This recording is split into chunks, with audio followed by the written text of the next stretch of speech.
Bonjour à tous, je rends grâce à Dieu, le créateur du ciel, de la terre, de toutes choses, de toute forme de vie, de ce qu'il est grand, glorieux et redoutable. Donc, c'est toujours le frère Zoulo là dans les mystères cachés de la parole du Dieu véritable. Donc, aujourd'hui, je vais parler d'un enseignement, je vais donner une autre sorte d'enseignement, c'est-à-dire, Christ est-il le seul Fils unique, de Dieu. Donc, vous savez qu'actuellement, plein de gens, c'est-à-dire quand ils vont prêcher l'évangile, quand ils vont citer le verset, il y a un verset qu'ils aiment tout le temps citer, le verset, l'un des versets les plus populaires que ce monde chrétien aime citer, c'est dans Jean 3,16. Il est dit, Dieu a tant aimé le monde qu'il a donné son Fils unique afin que quiconque croit en lui ne périsse point mais qui ait la vie éternelle. Donc durant l'enseignement, on va vous démontrer non seulement que Christ n'est pas l'unique Fils de Dieu, mais il est Fils de Dieu, mais il n'est pas unique, parce que le mot unique là n'apparaît pas dans les textes originaux. Et le mot unique là a été rajouté par le concile de Nicée. C'est pour ça qu'il est dit dans Jérémie 8,8, c'est bien envers qu'ils se sont mis à l'œuvre la plus mensongère des scribes. Donc, aujourd'hui, vous savez qu'il est dit dans Proverbe 19,2 que le manque de sens n'est bon pour personne. Et dans Proverbe 25,2, la gloire de Dieu est de cacher des choses et la gloire des rois est de sonder les choses. Et encore dans Deutéronome 29,29 que les choses cachées sont au Père et les choses révélées sont à vous, sont aux créatures, sont aux humains. Mais ce Dieu grand, glorieux et redoutable dit dans Jérémie 33,3, demande-moi, je te relèverai des choses cachées, des choses que tu ne sais pas. Et encore dans Matthieu 7,7, demandez, l'on vous donnera, frappons, vous ouvrira, cherchez, vous trouverez. Mais il aussi dit dans Jean 3,11, nous disons ce que nous savons et l'on rend témoignage de ce qu'on a vu. Et la personne du premier né dit dans Jean 8,32, vous connaîtrez la vérité et la vérité fera de vous des hommes libres. Donc vous allez être libérés aujourd'hui. Parce qu'aujourd'hui on va véritablement donner la bonne nourriture qui libère. Pour ça je vais dans Jean 3,16 qui dit, car Dieu a tant aimé le monde qu'il a donné son Fils unique.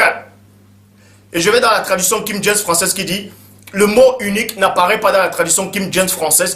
Le mot engendré apparaît, qui dit, c'est-à-dire, Dieu a tant aimé le monde qu'il a donné son seul Fils engendré. Son seul Fils engendré. Donc, traduction de King James française, a enlevé le mot unique, a juste donné son seul Fils engendré. Mais, c'est pas aussi une bonne version. Parce que le seul Fils engendré, c'est pas vrai. Dieu a engendré plein de fils. Je vais vous le démontrer avec l'Esprit de Dieu que les apôtres ont reçu dans Jean 20,22. Et dans la Bible de l'épée, il est dit son seul Fils engendré. Or, dans Ésaïe 9,5, il est dit, quand un enfant nous est né, un fils nous est donné.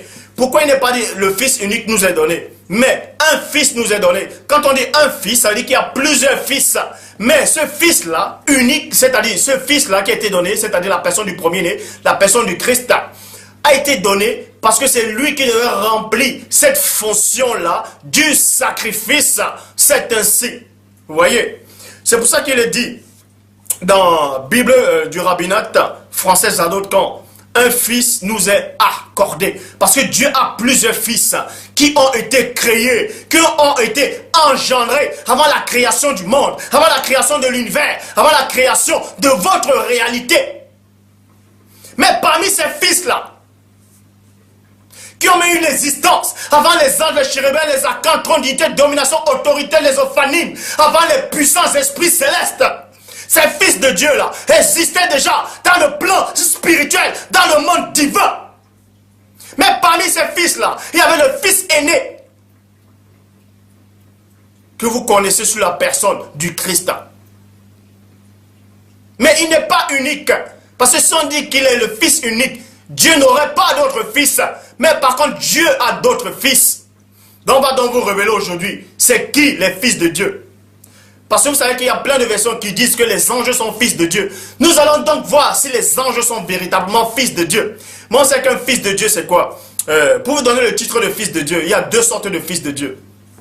Les premiers fils de Dieu, c'est ceux qui sont nés fils de Dieu. Je parle bien dans le plan spirituel, parce que là, on va parler de deux plans. On va entrer dans deux dimensions. La dimension spirituelle et la dimension physique humaine.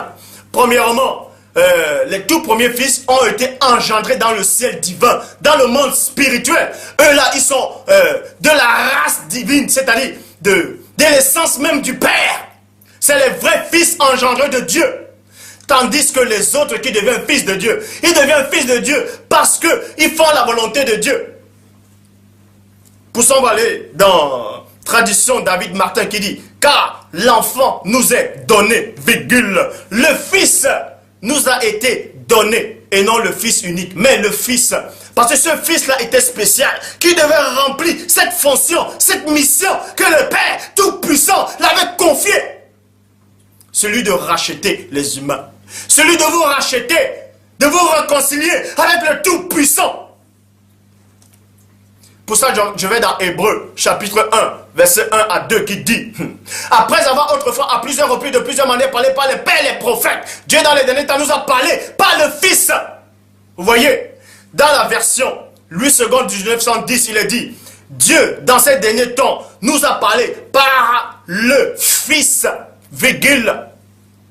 Quand vous lisez cette version, vous allez sûrement comprendre que quand on dit le Fils, il est le seul Fils unique. Non, il n'est pas le Fils unique. Il est Fils, mais pas unique.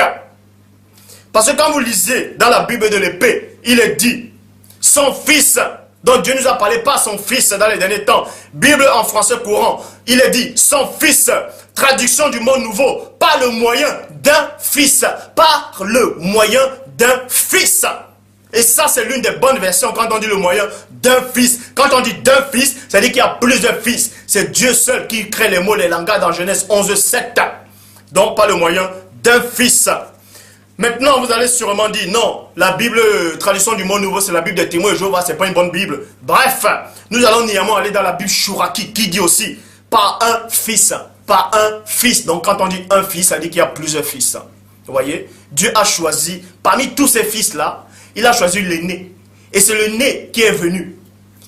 C'est-à-dire, qui vous a racheté. C'est l'aîné de tous les fils du Père.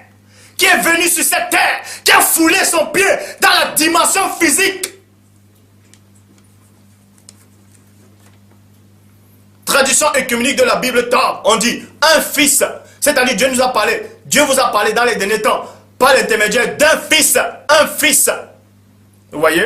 Verset 6 d'Hébreux 1 dit ceci. Mais lorsqu'il introduisit le premier-né dans le monde, virgule. Donc vous apprenez ici dans Hébreux chapitre 1 verset 6 que lorsque le Père Tout-Puissant, dans sa divine puissance, a envoyé le Fils aîné. Vous voyez? Lorsqu'il introduisit de nouveau le premier-né, vous voyez, le premier-né dans le monde. Et dans la Bible Chouraki, il est dit, est encore, quand il introduit l'aîné. Vous voyez? Donc vous apprenez que Christ est l'aîné de tous les fils de Dieu. Il n'est pas le fils unique. Parce que quand on dit fils unique, c'est que Dieu n'aurait pas d'autres fils. Quand il est dit fils unique, Dieu n'aurait pas d'autres fils. Mais il est l'aîné. Christ est l'aîné. C'est pour ça qu'on dit le premier-né. Quand on dit le premier-né, il y a le deuxième-né, il y a le troisième-né, ainsi de suite. Je ferai une vidéo encore sur ça. Vous qui dites que la notion du deuxième-né n'existe pas, je vous exhorte de lire l'enfant prodigue, le fils prodigue. C'est un père qui avait deux fils. Est-ce que vous comprenez? Vous qui n'avez aucune base spirituelle, faites attention. Faites attention. Celui qui vient d'en haut est plus grand que celui qui est en bas. Donc, mais pour ça, durant l'enseignement, les écailles vont encore tomber. Donc, c'est pour ça que je dis dans le verset 6, il est dit, mais lorsqu'il introduit de nouveau le premier-né dans le monde, dans la Bible Chouraki, il est dit, est encore, quand il introduit l'aîné, donc Christ est l'aîné, il est l'aîné, vous voyez? Et un papa, c'est-à-dire, dans une maison, dans un royaume, quand le papa est là, et le fils aîné, c'est le fils aîné dans la famille royale, quand le roi doit partir, ou bien quand le roi donne l'héritage, tous doivent avoir l'héritage. Mais celui qui doit succéder le père, c'est le fils aîné. C'est comme ça, vous voyez? C'est comme ça. C'est pour ça qu'on dit que Christ est le roi des rois. Pourquoi on dit le roi des rois? C'est qui les autres rois? Vous avez peut-être dit le David, tous les rois ici. Là, on entre dans une dimension spirituelle. Donc, lorsqu'il introduit de nouveau l'aîné,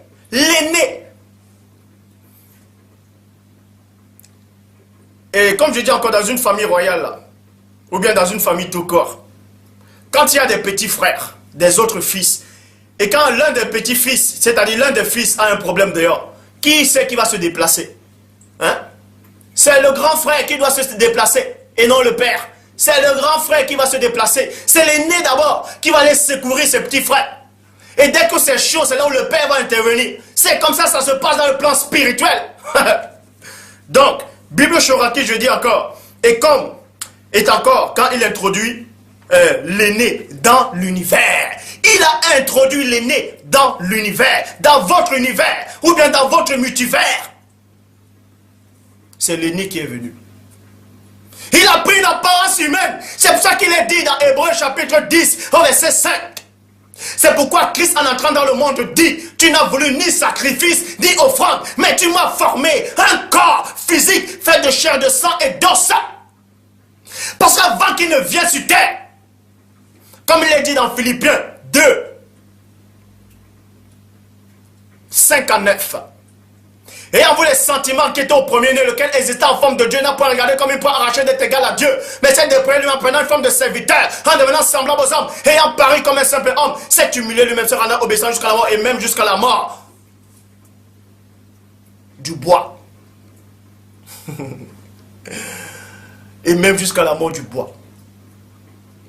S'est humilié lui-même, s'est rendu obéissant jusqu'à la mort. C'est pourquoi aussi, le Père Tout-Puissant l'a souverainement élevé, en lui donnant un nom qui est au-dessus de tout nom, afin qu'au nom puissant du premier-né, tout genou fléchisse dans les cieux, sur la terre, plus bas que la terre, et que toute langue lui confesse qu'il est Seigneur à la droite de Dieu le Père.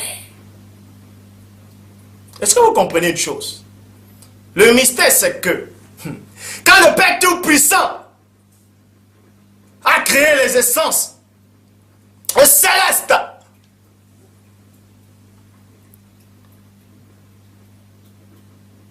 il les a donné chacun une mission.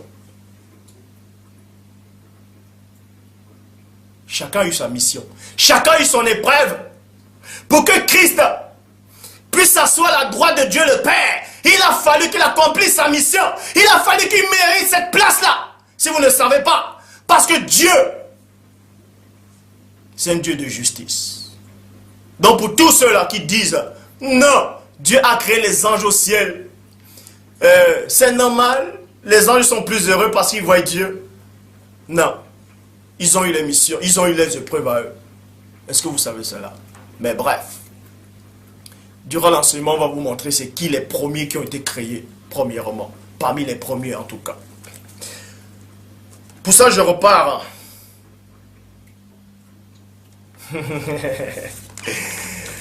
Pour ça, je repars dans Jean 8, 58, qui dit, Christ leur dit, 2 points, en vérité, je vous le dis, avant qu'Abraham fût, avant qu'Abraham soit venu à l'existence, j'ai été. Plein de gens maintenant vont lire ce verset et vont dire, non, Christ a dit, que avant qu'Abraham fût, je suis. Et parce que, soi-disant, l'ange du Père a s'est adressé à Moïse en disant, je suis, vous dites qu'il est Dieu le Père. Il n'est pas Dieu le Père. Il n'a jamais été Dieu le Père. Il ne sera jamais Dieu le Père. Mais néanmoins, Christ dit dans Jean 8, 58, en vérité, je vous le dis, avant qu'Abraham soit venu à l'existence, j'ai été. Vous voyez, j'ai été. J'ai été. Donc on vous apprend ici que ce fils-là, le fils aîné était déjà, avant la création de toutes choses, avant la création de l'homme, du premier homme qui était créé dans Genèse chapitre 2 au verset 7, le Seigneur Dieu souffla, forma à l'homme de la poussière, c'est-à-dire du limon de la terre, et il souffla dans ses narines un esprit de vie, et l'homme devint une âme vivante. Donc avant cela, avant que le Père Tout-Puissant ne crée le monde physique, l'univers, la création, le cosmos, le Fils engendré, c'est-à-dire le fils aîné existait déjà. Mais pas seulement lui. Il y avait aussi les autres fils qui existaient aussi. Et eux aussi, ils ont assisté à la création du Père. C'est pour ça qu'il est dit dans Jean 17, 5. Et maintenant, Père, glorifie-moi auprès de toi-même. Non. Et maintenant, Père. Et maintenant, Père, glorifie-moi auprès de toi. Donne-moi cette gloire que j'avais auprès de toi avant les origines du monde. Auprès de toi. Il n'a pas dit à ta droite. Donc vous pouvez dire qu'il était à la droite avant de descendre. C'est votre problème. Je dis bien c'est votre problème. Je sais de quoi je parle. Donc il a mérité cela. C'est pour ça qu'il est dit dans Apocalypse chapitre 3, verset 21. Celui qui vaincra, je le ferai asseoir sur mon trône, comme j'ai vaincu. Comme j'ai vaincu. Et non comme j'avais. Mais comme j'ai vaincu. Et je me suis assis. Donc vous apprenez ici que Christ existait déjà avant l'origine de la terre. Avant la création de l'univers, de la réalité du cosmos, de la galaxie, de tout ce qui existe. Et les fils du Père aussi existaient. C'est pour ça qu'il est dit dans Job, chapitre 38, au verset 4. Le Père s'adressait au travers de son esprit à la personne de Job. Où étais-tu quand je fondais la terre? Point d'interrogation. Dis-le si tu as de l'intelligence. Quand Dieu Père, quand le Père Tout-Puissant est en train de former la création, aucun être fait de chair et de sang n'existait encore en ce temps. Les toutes premières créatures, je le dis, je répète et je pèse mes mots, les toutes premières créatures physiques que le Père, que mon Père a créées, ce sont des reptiles, ce sont des dragons, ce sont des monstres marins, c'est le Béhémoth. Vous voyez cela dans Genèse chapitre 1 au verset 20. Le Père Tout-Puissant dit que les eaux produisent en abondance des reptiles. Dans d'autres versions, on dit des animaux, dans d'autres versions, on dit des vies. Et c'est pour ça quand vous lisez dans Job, chapitre 40, Dieu parle par rapport au Béhémoth. Il dit, il est la première des œuvres de Dieu. Il est la première. Vous voyez? Donc on vous apprend que la toute première créature qui est faite de chair, de sang, d'os, qui a été créée dans le plan physique, c'est le Béhémoth, c'est un dragon. C'est le serpent originel et non ancien. C'est le serpent originel. Mais néanmoins, quand vous lisez dans Genèse 1, 20, il est dit que les eaux produisent en abondance des reptiles. Donc, par rapport à cette puissance de Dieu-là, ces animaux-là ont apparu au même instant. Mais dans ce temps-là, dans cet instant-là, on va retirer néanmoins une petite fraction de temps pour vous montrer que dans ce temps-là, il y a néanmoins un qui a apparu avant les autres. Et c'est aussi le cas avec les fils de Dieu. Ils sont venus à l'existence. Mais en venant dans l'existence, il y a néanmoins un qui est l'aîné, qui est sorti avant eux. C'est pour ça qu'on dit que Christ est l'image, est le premier-né de toute la création.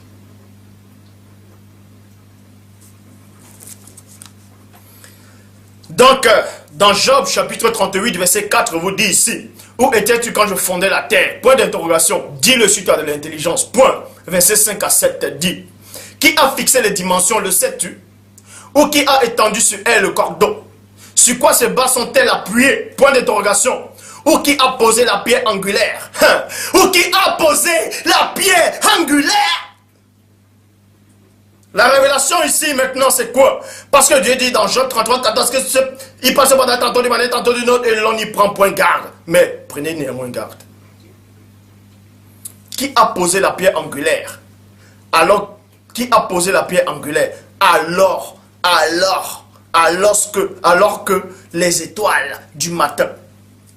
que les étoiles du matin, ces étoiles-là, ce n'est pas les astres, c'est-à-dire les étoiles que vous voyez là, non. Parce qu'en ce temps, les étoiles n'existaient pas encore.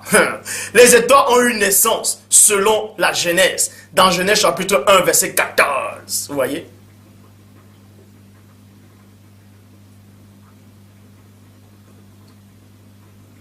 Donc, faites gaffe. Donc les étoiles du matin, c'est quoi les étoiles du matin? On vous dit ici que alors que les étoiles du matin éclataient en chant d'allégresse, virgule, il y a une virgule. Alors que les étoiles du matin éclataient en chant d'allégresse, virgule, et Dieu, c'est pour ça que j'aime les et, les virgules, les mais, et que tous les fils de Dieu poussaient des cris de joie. Point d'interrogation. On fait une distinction entre les étoiles du matin et les fils de Dieu. Maintenant, dans d'autres fausses versions qui ont été troquées, ils disent que les fils de Dieu là, ce sont des anges. Je sais que dans mes précédentes vidéos, je prêchais, je disais que les anges sont les fils de Dieu. Les anges sont fils de Dieu parce qu'ils sont soumis à la loi de Dieu. Parce qu'ils font la volonté de Dieu, donc ils sont fils de Dieu. Mais les fils engendrés qui sont sortis du Père, les fils de la race même du Père, qui ont la particule elle-même du Père, la racine du Père, eux-là sont fils naturellement. Les fils naturels de Dieu sont différents des anges, sont différents des étoiles du matin. Bref, c'est quoi l'étoile du matin? Puisqu'on vous dit ici que les étoiles du matin éclataient en chant d'allégresse. Et vous savez aussi que dans Apocalypse chapitre 22, verset 16, que Christ dit qu'il est l'étoile brillante du matin. Et on sait aussi que Satan, c'est une étoile du matin qui brille aussi. Hein, l'astre brillant, l'étoile du matin. Vous allez donc me dire quoi? Que Satan est fils de Dieu parce que Christ aussi est fils de Dieu? Non. En fait, l'étoile, quand on dit les étoiles du matin, ce sont les esprits célestes. Étoile du matin, c'est l'armée des cieux. Vous voyez? C'est les anges, les chérubins, archanges, trônité, domination, autorité. En fait, c'est les esprits célestes. C'est ce qu'on dit étoile du matin. C'est pour ça que Paul dit dans 1 Corinthiens 1,15 que même une étoile diffère en éclat d'une autre étoile. C'est pour ça que tous les anges, tous les esprits n'ont pas la même couleur, n'ont pas le même aspect, n'ont pas la même morphologie. Vous voyez? N'ont pas la même morphologie. Et on sait que l'étoile brillante du matin, c'est quoi? C'est le soleil. Bref. Là, il est question des étoiles du matin aussi. Bon, les étoiles du matin, c'est, comme j'ai dit, ce sont les esprits célestes. On vous apprend, c'est quand le Père est en train de créer. Les esprits célestes existaient déjà, ils étaient là. Les anges étaient là, les chérubins, les archanges, trône, dignité, domination, autorité, ophanime. Ils étaient tous là. Des myriades et des myriades et des myriades d'esprits célestes. Même les animaux spirituels célestes étaient là. Je sais de quoi je parle. Mais parmi eux, on y fait néanmoins une distinction. Et que tous les fils de Dieu poussaient des cris de joie, point d'interrogation. Dont les fils de Dieu sont de pure nature de Dieu.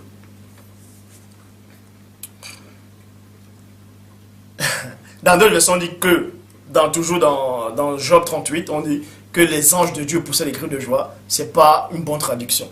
On va plus entrer en profondeur.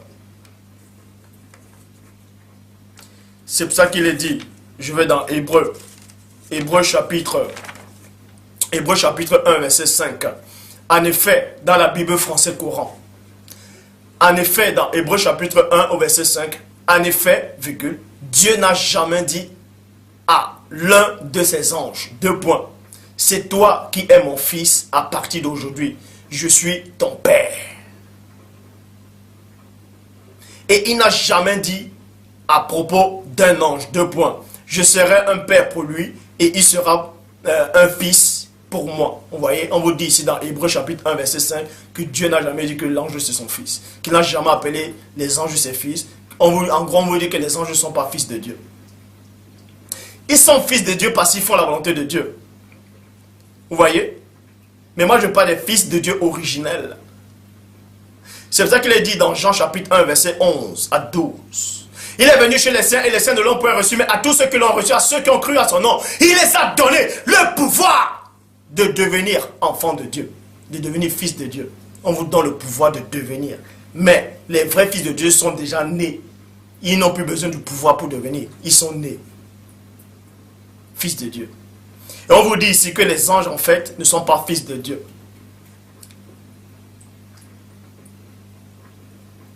Ils ne sont pas fils naturels de Dieu, en fait.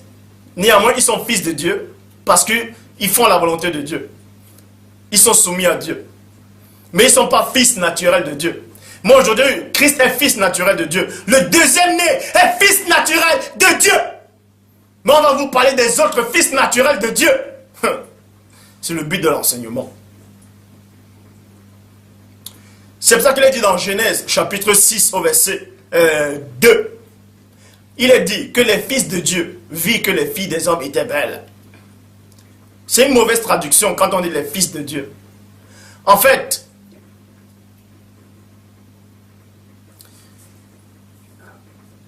quand on dit les fils de Dieu,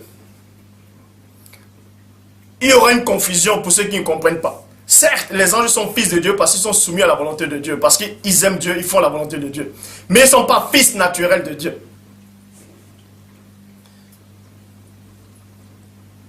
C'est pour ça qu'il n'est pas précisé que les fils naturels de Dieu vivent que les filles des hommes étaient belles. Mais plutôt, la bonne version dit, dans la Bible français courant, dans Genèse chapitre 6 au verset 1, les habitants du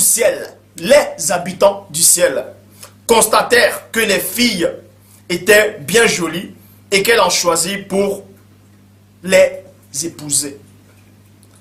Mais des gens qui n'ont aucune notion, aucune base, disent que les anges sont descendus. Ils étaient esprits, ils ont couché avec les femmes en tant qu'esprits. si vous ne le savez pas, vous restez tranquille. Les anges ont pris des corps humains, ils ont couché avec des femmes. Je le sais. Donc, dans la Bible français courant dit, les habitants du ciel constataient que les filles étaient bien jolies et qu'elles en choisissent pour épouse. Tradition, Fab Olivet dit, or, les êtres émanés d'Elohim, lui les dieux, influence spirituelle. Vous voyez, dans Job, chapitre 1, verset 6 dit, rappelez-vous, plutôt dans Jude, chapitre 1, verset 6, pour vous montrer que, en fait, dans Genèse, chapitre 6, au verset 2, ne sont pas les fils naturels de Dieu, mais plutôt les anges. Parce que si les anges sont fils naturels de Dieu, c'est que Christ aussi est un ange. Or, Christ n'est pas un ange. C'est pour faire la distinction. Quand on va aller dans Jude, chapitre 1, au verset 6, qui dit, rappelez-vous, là c'est dans la Bible français courant, rappelez-vous, les anges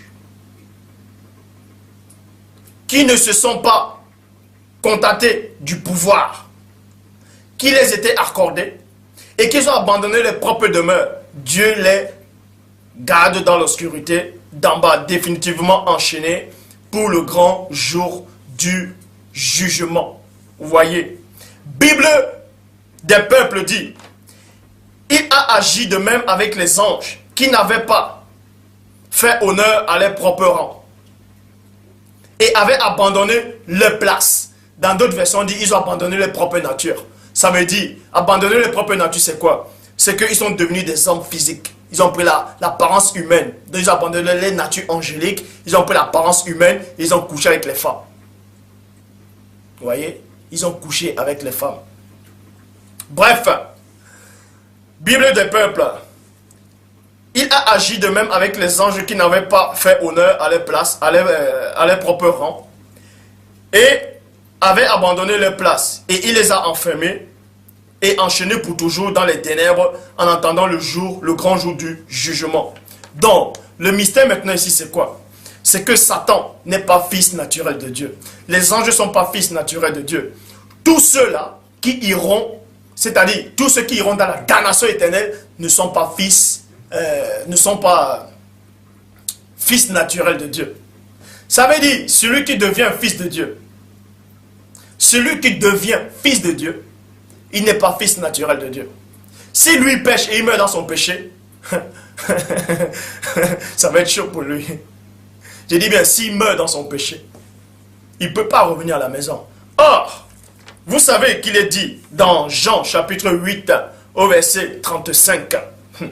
Et le serviteur ne demeure pas toujours. Et le serviteur ne demeure pas dans la maison pour toujours. 2 points. Mais le Fils, il demeure toujours. Donc le Christ vous donne une révélation, c'est quoi? C'est que la maison représente le royaume du Père. Représente même le Père. Représente la présence du Père. Et il y a les serviteurs. Les serviteurs, c'est quoi? C'est les messagers, c'est les anges, les chérubins, archanges, trônité, domination, autorité. Il y a même les humains. Il y a toute forme de vie. C'est ça, on parle des serviteurs. On vous dit que les serviteurs ne demeurent pas toujours dans la maison. Vous voyez? Donc le mystère c'est quoi? C'est qu'on va bien analyser ces phrases, on va entrer à l'origine, en profondeur. Les serviteurs ne demeurent pas toujours dans la maison. C'est pour ça que Satan était un serviteur. Avant sa chute, quand il était encore le chérubin jadis, il était un serviteur. C'est pour ça qu'on dit les messagers, les serviteurs. Il n'a pas demeuré éternellement à la maison. C'est pour que les parents, les propos du Christ prennent vie. Le serviteur ne demeure pas toujours, mais le Fils lui demeure. Ça dit que les vrais fils de Dieu, je dis bien, les fils naturels de Dieu, doivent demeurer dans la maison, peu importe ce qui se passe. Là, vous voyez ça dans la traduction King James française. Et le serviteur ne demeure pas dans la maison pour toujours, mais le fils y demeure pour toujours. Bible du semeur. Or, un esclave, on va dire serviteur, un serviteur ne fait pas partie de la famille, virgule. Dieu! Oh, j'aime les révélations. Un serviteur ne fait pas partie de la famille. Ça veut dire qu'il n'est pas le fils naturel de Dieu. Un fils, virgule. Un fils. Vous voyez, et non le fils. Mais si on dit le fils, c'est que Christ serait le seul fils. Mais un fils, ça dit que Dieu a plusieurs fils. Mais un fils, lui, fait partie pour toujours. Donc, on vous montre encore que Dieu a des fils. Et ces fils-là ont été créés bien avant toute vie. Et parmi ces fils qui ont été créés avant toute chose, néanmoins, il y a un qui a été... parmi tous ces fils qui ont été engendrés avant toute chose, néanmoins, il y a un qui a été engendré avant tout le reste. C'est celui qu'on nomme le Christ, le premier-né. C'est l'aîné de la famille. C'est pour ça que vous pouvez vérifier dans Luc, chapitre 15, versets 11 à 32. On parle de l'enfant prodigue, du fils prodigue. Le fils est sorti de la maison. Il a demandé au père son héritage. Et il était le fils naturel du père. Il a demandé son héritage. Il est sorti. Il allait commettre la débauche. Mais il a dit en lui-même, oh, chez mon père, il y a les maçonnaires. Au moins, ils sont bien. Tiens, je vais aller et je vais prendre la place du serviteur. Quand il est revenu, est-ce qu'on l'a mis dehors? Non. Tout l'héritage qu'il avait dépensé, le père lui a encore redonné. Puisque le père a fait la fête. Parce qu'il est dans la famille. Il revient dans la famille. Dieu châtie ceux qui l'aiment. Et il dit que son jugement commence d'abord dans sa maison. Dans sa famille. Si un mercenaire faisait n'importe quoi, il partait et ne revenait plus à la maison. Mais le fils, lui, il est revenu. Et c'était le deuxième fils. Vous qui dites qu'il n'y a pas la notion du deuxième né, vous êtes complètement dans la confusion. Hébreux chapitre 12 au verset 18 dit, vous, vous voyez, parce que dans Hébreux 12, 18, plein de gens lisent ce verset, ils ne comprennent pas. Mais on va vous éclairer avec l'esprit du Père que les apôtres ont reçu dans Jean 20, 22. Vous c'est qui? C'est les croyants. C'est ceux qui ont accepté le Christ. C'est ceux qui ont marché, c'est ceux qui marchent selon la loi de Dieu. C'est pour ça qu'on dit, vous, ne vous êtes pas approchés d'une montagne qu'on pouvait toucher et qui était embrasée par le feu, virgule, ni de la nuée, virgule, ni des ténèbres, ni de la tempête. Verset 22 à 23 dit, mais vous vous êtes approchés. Comprenez le langage, comprenez les mots, les sens, les phrases que le Père Tout-Puissant a créées dans Genèse 11, 7.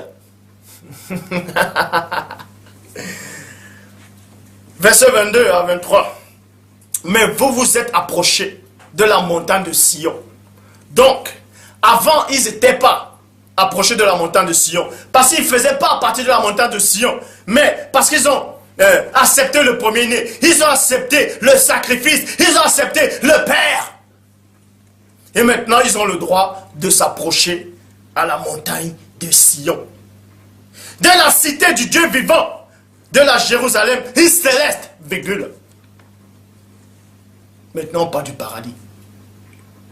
Le vous là n'avait jamais existé avant. C'est pour ça que Dieu dit à Job, où étais-tu quand je fondais la terre? On s'adressait aux humains. C'est pour ça que Christ dit, celui qui est né de la chair est chair, celui qui est esprit est esprit. Celui qui est né dans le ciel, de la famille du Père, même s'il vient naître sur la terre, pour une mission, il demeure néanmoins le véritable Fils de Dieu. Il demeure néanmoins de la nature divine elle-même du Père. Mais ceux qui sont nés de la chair, qui n'ont pas eu une existence spirituelle, ils restent néanmoins humains. Mais ils seront fils de Dieu à la fin. C'est pour ça qu'il y a plein de versions de la Bible qui essaient de troquer cette phrase-là, pour essayer d'expliquer. C'est pour ça que Dieu dit dans Jérémie 8:8, c'est bien en fait qu'ils sont mis à l'œuvre la plus mensongère des scripts, mais on va éclaircir cela. Verset 22 à 23 d'Hébreux 12. Mais vous vous êtes approchés de la montagne de Sion, de la cité du Dieu vivant, de la Jérusalem céleste. Maintenant on dit de myriades. Et de myriades. Qui forment le cœur des anges. Donc, avant, on s'adresse à ceux qui vont vaincre, à ceux qui ont vaincu, à cause du sang de l'agneau. Que eux, ils vont s'approcher de Sion, de la montagne de Sion, de la Jérusalem céleste, qui forme le cœur des anges. Parce qu'ils n'étaient pas de cette famille-là. Ils n'étaient pas de ce monde-là. C'est parce qu'ils ont vaincu. Maintenant, ils feront partie de ce monde. Mais écoutez la révélation. Vous vous êtes approchés de l'assemblée. Vous vous êtes approchés. Approcher, c'est quoi? Ça veut dire qu'on t'approche de quelque chose que tu ne connaissais pas. Parce qu'avant, tu n'étais pas à côté de cette chose. Pour que tu puisses être à côté de cette chose, on t'approche maintenant de la chose. Vous vous êtes approchés de l'assemblée des fils. Vous vous êtes approchés. Vous, c'est qui? C'est les croyants. C'est les humains qui ont accepté mon Père. Vous vous êtes approchés de l'assemblée des fils. Premier-né de Dieu, dont les noms sont inscrits dans les cieux. Point. Dans d'autres versions, on veut vous faire croire que les vous là, c'est eux les premiers-nés qui seront inscrits dans le ciel. C'est faux! Puisque la bonne version vous dit ici que le vous là n'a rien à voir avec les fils premiers-nés de Dieu. Parce qu'il existe les fils de Dieu naturels qui sont sortis du Père. C'est les premiers-nés. Vous voyez? C'est les premiers-nés. Ce sont les fils premiers-nés. Ils sont nés avant toute chose. Ce sont les premiers-nés. C'est pour ça que Dieu dit encore dans Genèse chapitre 1, verset 20. Que les eaux produisent en abondance des reptiles. Ce sont les premiers-nés de la création physique. Je dis bien physique, ce sont des reptiles, les dragons, les monstres marins. Mais parmi ces premiers-nés-là, il y a néanmoins un qui est l'aîné de la famille, qui est né avant les autres. Et c'est la même chose ici. Vous vous êtes approchés de l'assemblée des fils premiers-nés de Dieu. Donc le nom sont inscrits dans les cieux. Vous vous êtes approchés de Dieu, le juge de tous les hommes, et des esprits des justes, qui sont parvenus à la perfection. Point. Donc vous comprenez ici que les vous là n'ont rien à voir avec les premiers-nés qui ont existé bien avant toute chose. Quand vous lisez d'autres versions qui essaient de mal traduire, on dit vous vous êtes approchés de l'église des premiers-nés. Vous vous êtes approchés, vous êtes venus à renaître premier-nés. Ça c'est faux, ça n'a même pas de signification. On vous montre ici qu'il y a des premiers-nés qui ont existé bien avant les anges, avant toute chose. C'est pour ça qu'il est dit dans la Bible français courant. Vous vous êtes approchés d'une assemblée. Vous vous êtes approchés d'une assemblée. Mais le bon sens que Dieu vous donne dans votre compréhension vous fait comprendre ici que vous vous êtes approchés d'une. Quand on dit d'une assemblée, ça veut dire que vous ne faites pas partie de cette assemblée. Mais vous êtes néanmoins, vous vous êtes approchés de cette assemblée-là. Vous vous êtes approchés de l'assemblée, en fait, celle des fils premiers-nés de Dieu. Et plein de gens maintenant vont dire non, ces fils premiers-nés là, ce sont des humains qui vont ressusciter en premier. Ça c'est faux. Vous allez donner des versets où on dit Israël est mon premier-né. On s'adresse ici, ce sont des choses spirituelles.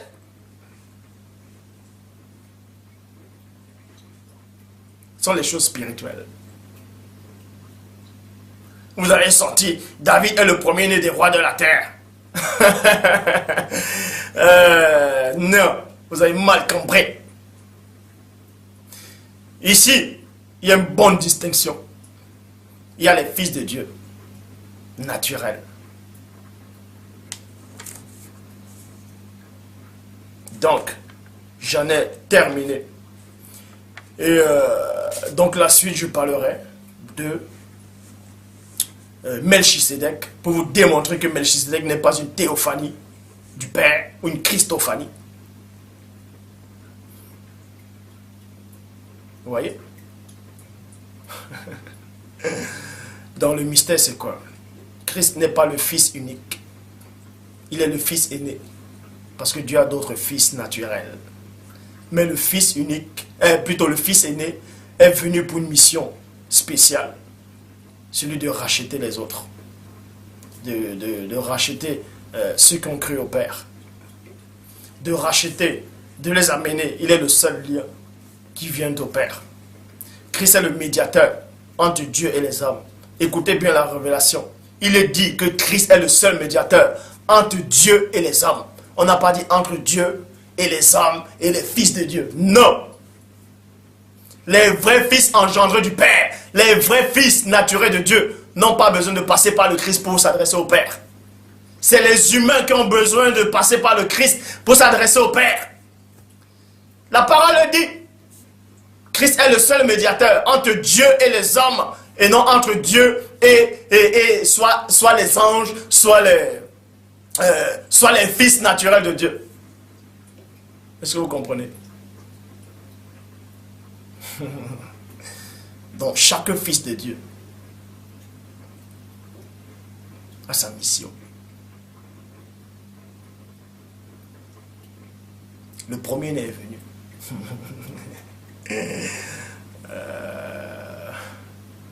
Nous vivons un temps de confusion. Nous vivons un temps de confusion totale. Deutéronome 28, 28, le Seigneur Dieu te frappera de délire, d'aveuglement, de garement d'esprit. Vous allez tâtonner en plein jour.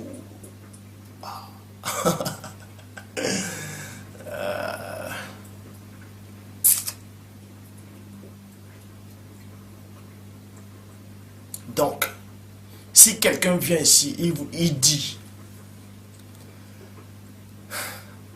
qu'il est venu du ciel, je saurai si c'est vrai ou pas. Je saurai si c'est vrai ou pas. Je connais qui c'est qui est du ciel ou pas. Je connais qui c'est qui est sorti du Père dans le plan spirituel. C'est pour ça que la personne du premier-né dit, dans Jean 3, 13, personne n'est monté au ciel, si ce n'est celui qui est descendu. Et non, il n'a pas dit qu'il est le seul qui va descendre. Non. Si ce n'est celui qui est descendu du ciel. C'est pour ça que Christ s'est adressé à Nicodème. Quand je vous parle des choses terrestres, vous ne croirez pas. Comment vous allez croire quand je vous parle des choses célestes? Voilà les choses célestes. Christ n'est pas l'unique fils. Il est l'aîné.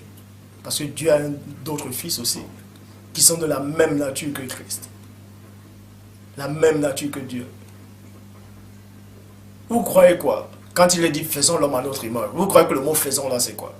Faisons l'homme à notre image. Vous croyez que c'était l'image de qui?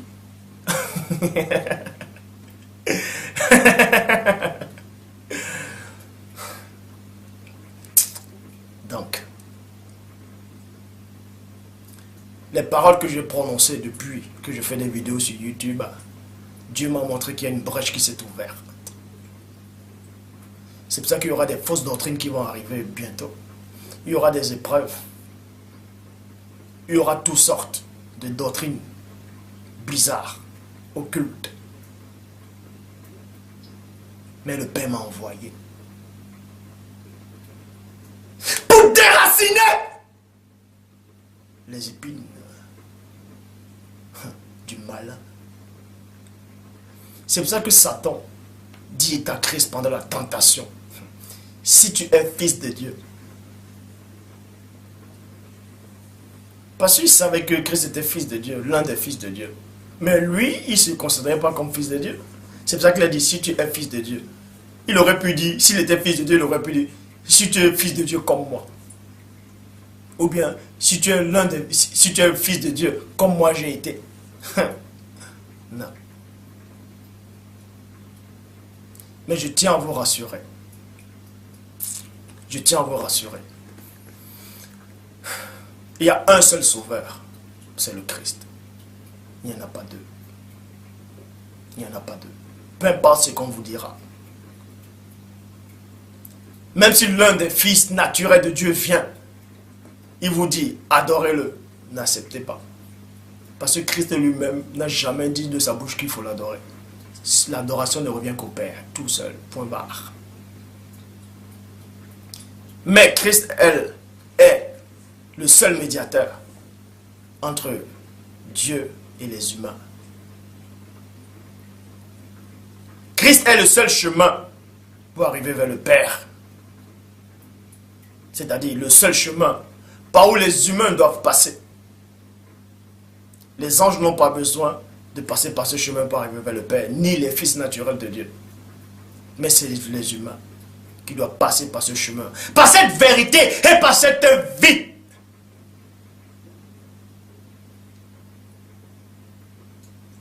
Christ est l'échelle qui monte au ciel.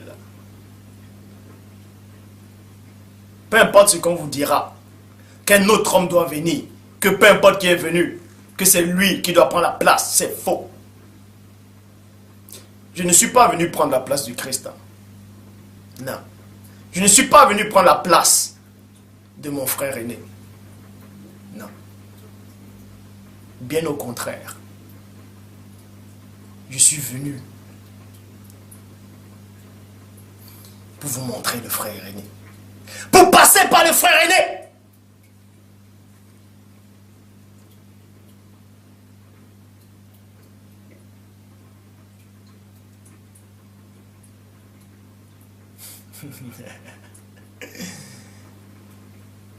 Donc, les prochaines vidéos, je parlerai de Melchisedec. Et vous verrez que Melchisedec a eu une naissance physique. Il était accouché par une femme. Parce que les fausses versions que tu troques vous disent que Melchisedec n'a ni commencement, ni fin, ni généalogie. Non, ça a été mal traduit. Point bas. La bonne version dit que l'écriture ne parle pas de sa naissance. Ne pas parler de la naissance de quelqu'un, ça ne veut pas dire qu'il n'a jamais eu de naissance. Bref, que le Père Tout-Puissant soit glorifié. J'en ai terminé.